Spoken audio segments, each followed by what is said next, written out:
குடும்ப அரசியல் இல்லாத ஒரு கட்சி தமிழ்நாட்டுல இப்ப புதுசா இன்னொரு காத்து வீசிட்டு வருது. டிவிகே கட்சியோடைய லோகோ இப்போ எல்லா மாநாட்டிலையும் பெருசா பேசப்பட்டுட்டு வருது.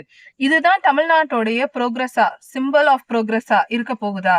ஆக்டரா இருந்து பொலிட்டீஷியனா மாறிய ஜோசப் விஜய் செப்டம்பர் 13ஆம் தேதியிலிருந்து தமிழ்நாட்டுல அரசியல் பிரச்சார சுற்றுப்பயணத்தை தொடங்கியிருக்காரு. பெரம்பலூர், அரியலூர், திருச்சி இந்த இடத்துலதான் அவரு ஸ்டார்ட் பண்ணிட்டு வந்திருக்காரு. இது எல்லாமே டிஎம்கே உடைய டாமினன்ஸ் இருக்கிற பிளேசஸ். போலீஸ் ப்ரொடெக்ஷன் கேட்ட போதும் அவருக்கு list of dos and don'ts கொடுத்திருக்காங்க. திருச்சி, தஞ்சாவூர் பெரியாரோடைய சிந்தனையும் சுயமரியாதையும் ஆரம்பிச்ச இடங்கள்ல தான் இவரும் தன்னுடைய பயணத்தை ஆரம்பிச்சிருக்காரு. இது எல்லாமே தமிழ்நாட்டோடைய மைய பகுதிகள். யாரா இருந்தாலும் இந்த இடத்தை தான் ஃபர்ஸ்ட் தேர்வு செய்வாங்க. லெட் டெட் பாஸ் பரி தி டெட், இது ஒரு பிப்ளிக்கல் சேயிங். ஆனா அந்த வாக்கியம் இந்த இடத்துல பொருந்தாது. அண்ணாதுரை அவர்களா இருக்கட்டும் சரி, அதாவது 1956ல ஃபர்ஸ்ட் கான்டெஸ்ட் பண்ண இடமும் இதுதான்.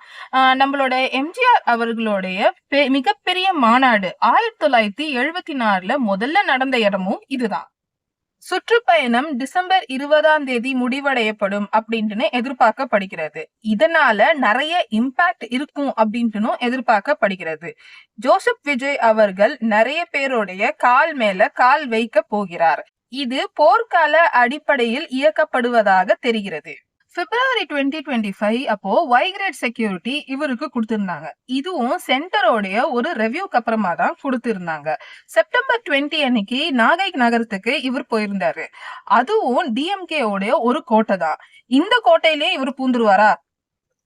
திருவாரூர், மயிலாடுதுறை இன்னும் இந்த ரீஜன்ஸும் பாக்கி இருக்கு. செப்டம்பர் 27ஆம் தேதி திருவள்ளூர், நார்த் சென்னை எல்லாம் கவர் பண்ணணும் அப்படின்றதுதான் இவருடைய பிளான்.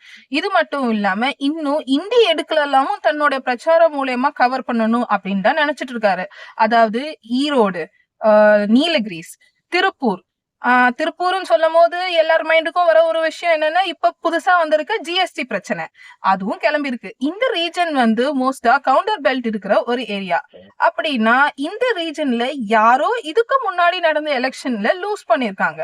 அது யாரு ஞாபகம் இருக்கா?